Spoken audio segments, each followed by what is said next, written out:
नमस्कार दोस्तों, Bisma technology channel में आप सभी का स्वागत है। दोस्तों, आज के लेक्चर में हम नाइव स्ट्रिंग मैचिंग एल्गोरिदम के बारे में पढ़ेंगे।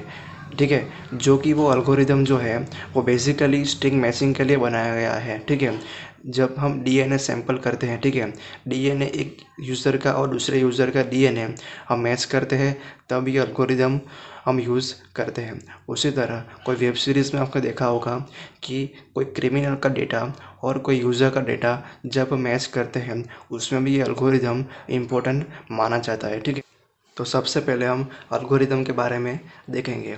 तो यहाँ पर आप देख सकते हो कि फर्स्ट स्टेप में n is equal to T dot length है और सेकंड स्टेप में है m is equal to P dot length.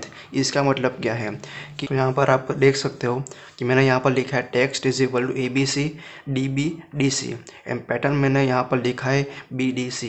तो यहाँ पर जो n है वो टेक्स्ट को डिनोट करता है और यहाँ पर जो m है वो पैटर्न को डिनोट करता है। तो अब जस्ट कंसीडर कीजिए कि ये जो टेक्स्ट है उसकी जो साइज़ है, ठीक है, उसकी जो लेंथ है वो n है और जो पैटर्न है उसकी साइज़ आप कंसीडर कीजिए कि ये m है। ठीक है, तो हमें करना क्या है, ये जो हमारा टेक्स्ट है, ठीक है, उस टेक्स्ट में हमें ये पैटर्न फाइंड आउट करनी है। ठीक है, ठीक है, तो हम लिखते हैं यहाँ पर थर्ड स्टेप के बारे में। तो थर्ड स्टेप में क्या किया गया है कि 4 is equal to S is equal to 0 to n minus m। तो यहाँ पर सिंपल फॉर लूप लगाया है जिसमें आप देख सकते हो कि यहाँ पर s इज इक्वल टू 0 है। तो यहाँ पर जो s है उसको हम बोलते हैं शिफ्ट। ठीक है, शिफ्ट बोलते हैं। और यहाँ पर n-m का है कि आपका जो n है, ठीक है, ये जो आपका टेक्स्ट है और जो m है वो आपका पैटर्न है। ठीक है, तो ये लूप कहाँ तक चलेगा, s is equal to 0 to n-m तक ये आपका लूप चलेगा। ठीक है, जब हम लूप में अंदर आते हैं, ठीक है, तो यहाँ पर एक स्टेटमेंट है, इफ़ p काउंट्स में है 1 to m is equal to t means text and p means pattern, s plus 1 to s plus m। इसका मतलब यह है। ठीक है, तो p ये जो है आपका पैटर्न है जो कि उसके लेंथ हम कंसिडर किए हैं m। ठीक है, तो 1 टू m। ठीक है, एंड t मीन्स टेक्स्ट, और टेक्स्ट में हम कैसे करेंगे कि s plus 1 to s plus m। हमने यहाँ पर देखा shift s is equal to 0, तो इसमें हम क्या करेंगे कि हम इसको इंक्रीमेंट करेंगे। ठीक है, ये जो फॉर लूप है जिसमें s इज इक्वल टू 0 है उसको हम इंक्रीमेंट करेंगे। तो सबसे पहले हम चेक करेंगे s इज इक्वल टू 0 के लिए। s इज इक्वल टू 0 के लिए हम चेक करेंगे तो हमें पता चलता है कि ये जो पैटर्न है वो मैच नहीं हो रही है। उसके बाद हम s इज इक्वल टू 1 के लिए सर्च करेंगे, s इज इक्वल टू 2 के लिए सर्च करेंगे। ऐसा हम करते जाएंगे जब तक हमारी जो पैटर्न है वो टेक्स्ट मैच नहीं हो जाती, तब तक हम s इज इक्वल टू 0 1 2 3 उसको हम इंक्रीमेंट करते रहेंगे। ठीक है, तो यहाँ पर भी सिंपली ऐसा किया गया है कि टेक्स्ट में क्या होगा कि जब आपका जो शिफ्ट है, ठीक है, जब भी अब इंक्रीमेंट होगा वो कहाँ तक जाएगा, m तक जाएगा। m क्या है, आपका पैटर्न है। ठीक है, तो जब आपका पैटर्न टेक्स्ट में मैच नहीं हो जाता तब तक ये जो s प्लस 1 है वो इंक्रीमेंट होता रहेगा। ठीक है, तो अगर आपकी स्ट्रिंग मान लीजिए कि s इज इक्वल टू 3 पर आ गई है और s इज इक्वल टू 3 पर आपका जो BDC पैटर्न है वो टेक्स्ट में यहाँ पर मैच हो जाता है। ठीक है, मान लीजिए यहाँ पर मैच हो जाता है तो क्या मैसेज प्रिंट करेगा, pattern occurs with shift s। ठीक है, तो पैटर्न जो है हमारी मैच हो गई है और s इज इक्वल टू 3 पर। ठीक है, यानी कि s इज इक्वल टू 3 पर हमारी जो पैटर्न है वो मैच हो गई है। ठीक है, तो इसकी कॉम्प्लेक्सिटी क्या होगी, उसका ये जो पूरा एल्गोरिथम है वो कितना टाइम लेगा इस पूरे ऑपरेशन को कंप्लीट करने के लिए। तो big O n-m plus 1 to m, n-m जो है वो आपका फॉर लूप है। आपका फॉर लूप यहाँ तक चलेगा plus 1 into m means your pattern. ठीक है, जहाँ तक आपकी पैटर्न है और जहाँ तक आपका टेक्स्ट है। ठीक है, तो टेक्स्ट कहाँ तक चलेगा कि जब पैटर्न मैचिंग हो जाएगी तब तक। ठीक है, तो अब उसके हम एग्जांपल देखते हैं। ठीक है, तो यहाँ पर आप एग्जांपल देख सकते हो। यहाँ पर मैंने टेक्स्ट लिया है ACA ABC एंड पैटर्न लिया है P is equal to AAB।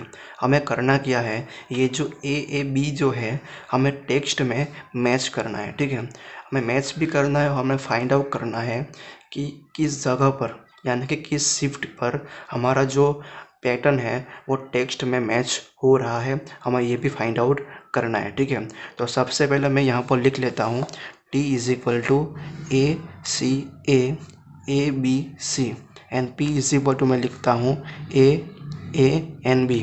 ठीक है, तो हमें अब क्या करना है कि हमें शिफ्ट को इंक्रीमेंट करना है, लेकिन सबसे पहले हमें S इज इक्वल टू 0 के लिए चेक करना होगा। ठीक है, तो यहाँ पर मैं लिखता हूँ S इज इक्वल टू 0। ठीक है, S इज इक्वल टू 0 के लिए हम मैच करना अभी स्टार्ट करेंगे। ठीक है, तो यहाँ पर आप देख सकते हो A और A यहाँ पर मैच हो रहा है। ठीक है, तो यहाँ पर मैच A और A हो रहा है। ठीक है, उसके बाद हम देखते हैं कि C और A।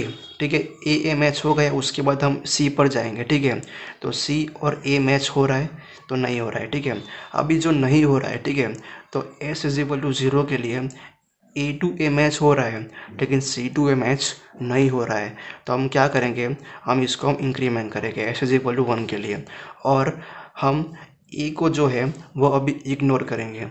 यानी कि अब A को इग्नोर करने के बाद अभी C से हम S is equal to 1 start करेंगे। ठीक है, तो अभी S इज इक्वल टू 1 के लिए हम यहाँ पर ये भूल जाते हैं। ठीक है, तो C जो है C टू A, ठीक है, यहाँ से स्टार्ट होगा S इज इक्वल टू 1 के लिए, तो C A मैच हो रहा है, नहीं हो रहा है। ठीक है, तो जब नहीं हो रहा होगा तब हम फिर से S को हम इंक्रीमेंट करेंगे। S आपका क्या है, शिफ्ट है। ठीक है, तो S इज इक्वल टू 2 के लिए हम चेक करेंगे, तो ये जो है वो हम उसको इग्नोर करेंगे S इज इक्वल टू 2 के लिए। ठीक है, अभी हम A पर आ जाएंगे। ठीक है, तो यहाँ पर आप देख सकते हो कि A मैच हो रहा है, जी बिल्कुल हो रहा है। उसके बाद हम देखते हैं दूसरे A के लिए, दूसरे A को कंपेयर करेंगे इस A के साथ, तो यहाँ पर आप देख सकते हो A मैचिंग हो रहा है या हो रहा है। और उसके बाद है B। ठीक है, B और B मैच हो रहा है, जी बिल्कुल हो रहा है, तो यहाँ पर भी हम टिक मार्क कर देंगे। तो आपका आंसर क्या आएगा, S इज इक्वल टू 2 के लिए AAB जो आपका पैटर्न है वो T is equal to AAB में जो है उसमें उसके साथ मैच हो रहा है। ठीक है, यानी कि आप ऐसा भी कह सकते हो कि शिफ्ट इज इक्वल टू 2 जब आता है तब आपका पैटर्न जो है वो टेक्स्ट में मैच हो जाता है। ठीक है, तो ये आपका example of naive matching algorithm को आपको एग्ज़ाम में भी पूछा जाएगा कि आपको टेक्स्ट दिया गया होगा और पैटर्न दिया गया होगा, आपको फाइंड आउट करना होगा कि कौन से शिफ्ट में आपका जो पैटर्न है वो टी यानी कि टेक्स्ट में मैच होता है। ठीक है, तो आपको इसी तरह से आपको एग्जाम्पल कैलकुलेट करना है। ठीक है, तो दोस्तों आई होप कि आपको वीडियो पसंद में आया होगा और आपको समझ में आ गया होगा कि नाइव स्ट्रिंग मैचिंग एल्गोरिथम कैसे काम करते हैं।